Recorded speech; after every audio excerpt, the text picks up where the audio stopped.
In this lecture, we're going to be taking a look at conflict in colonial America. And in this case, we're predominantly looking at conflict between indigenous tribes and nations and English settlers. So to set the stage, we're going to go back a little bit and revisit what occurred in a place called Jamestown and thus Virginia in general. So keep in mind that the initial Anglo-Powhatan War is going to end in 1614 when trader John Rolfe married Pocahontas, one of the more favored daughters of Chief Powhatan. They traveled to England, and remember that Pocahontas died when they were about to travel back, but in 1618, Chief Powhatan ended up dying. Now, technically, leadership in the Confederacy is going to transfer to another chief, but the real power went to his brother, Opechancanough, and Opechancanough had no use for the English whatsoever. In the years following this peace, thousands of English settlers had claimed tens of thousands of acres of fertile Powhatan riverlands. And Opechancanough was furious, but his ability to play nice with the English definitely increased his prestige and really is what allowed him to assume control upon his brother's death so that he could basically bide his time. Now by 1622, so consider that we're talking 15 years after the first settlers arrive. There's about 4,500 settlers spread throughout the settlements of Virginia, with 2,000 in Jamestown alone. Remember that about 10,000 had been transported there by this time, so it's still not necessarily an easy sell. Opechancanough had sought to attack about a year earlier, but he was actually sold out by a lesser chief who paid tribute to the Powhatan Confederacy but really wanted to break free. When the Virginia governor questioned Opechancanough on the allegations, he pretended to be shocked, and he claimed that he really wanted his people to convert to the Anglican Church, so the settlements just kind of backed down. In March of 1622, the real attacks began, when 1,500 warriors simultaneously attacked English settlements along the Powhatan River, and that's one-third of the English population of Virginia was killed, and the survivors gathered at Jamestown while the natives killed livestock and burned down plantations.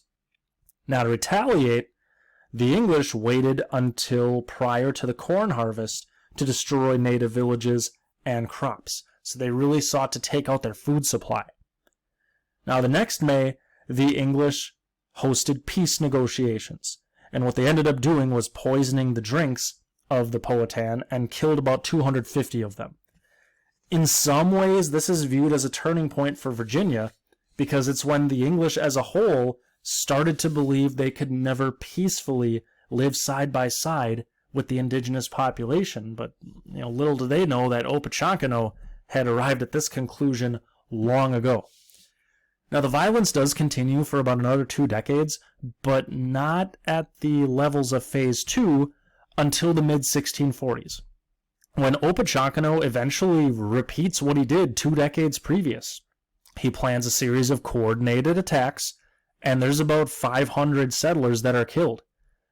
Now, he didn't follow these up for whatever reason, so the English successfully counterattacked. Opechancanough was captured, and there were strict orders to keep him alive.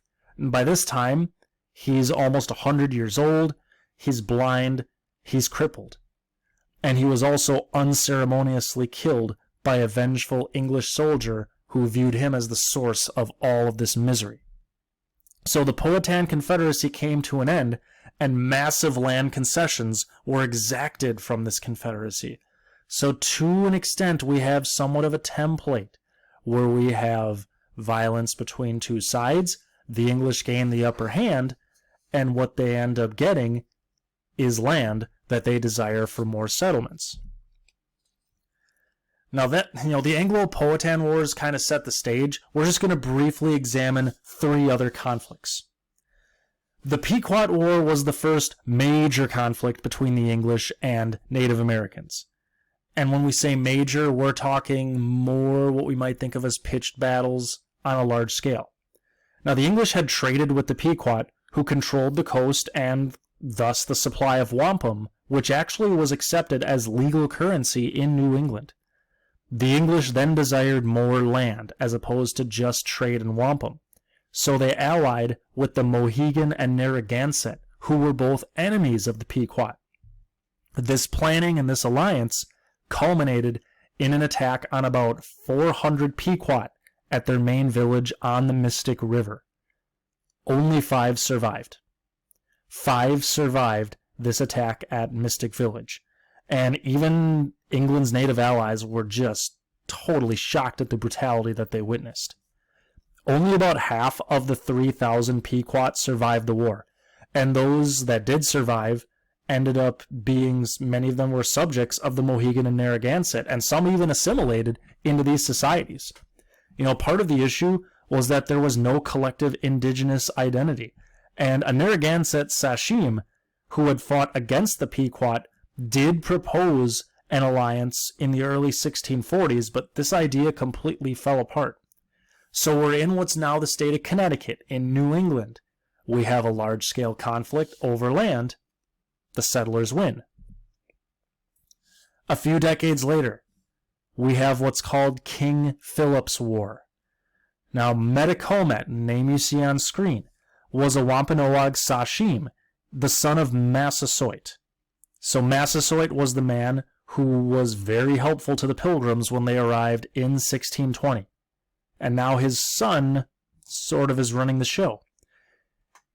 The Wampanoag had enjoyed relative peace with the English, but in 1675 that's all shattered, when 3 Wampanoag were tried and hanged by Plymouth colonists for allegedly murdering a native who they thought was a spy.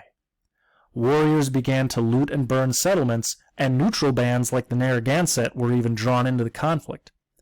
English settlers really assumed that Metacomet was the overall leader, but the reality is that each band fought under their own leaders. This is something you tend to see throughout conflicts involving Native Americans, where the settlers are simply going to identify whoever they think the leader is, and the conflict invariably gets named after them.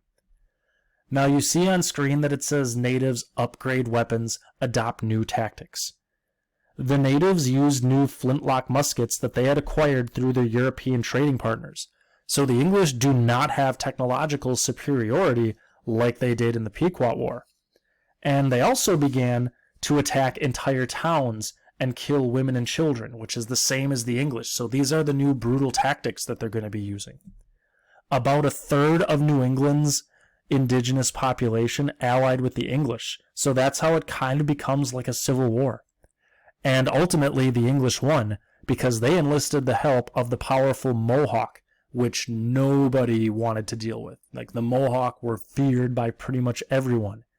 And the natives ran out of supplies because the war eliminated their access to colonial traders. 1 out of every 4 Native Americans in New England died. 25% is a massive casualty rate. So we see the same pattern repeating itself decades later. Now, at about the same time as we shift our attention a little bit more to the south, war broke out between the Susquehannock, so an Iroquoian nation of Native Americans, and frontier settlers in Virginia. The Susquehannock were really good at hit-and-run tactics, so the settlers demanded justice. Governor Berkeley, who you kind of see on the left side of the screen, is the Virginia governor, and it was believed he didn't really do enough to stave off native attacks. Now, Nathaniel Bacon is going to be the leader of the resistance, and his forces killed natives who were friendly to the settlers. The Algonquin who actually traded with the English, and he incurred the wrath of Governor Berkeley. So this did become more of a civil war pitting settlers against each other. He attacked and burned Jamestown, but then he died of dysentery and the movement fell apart.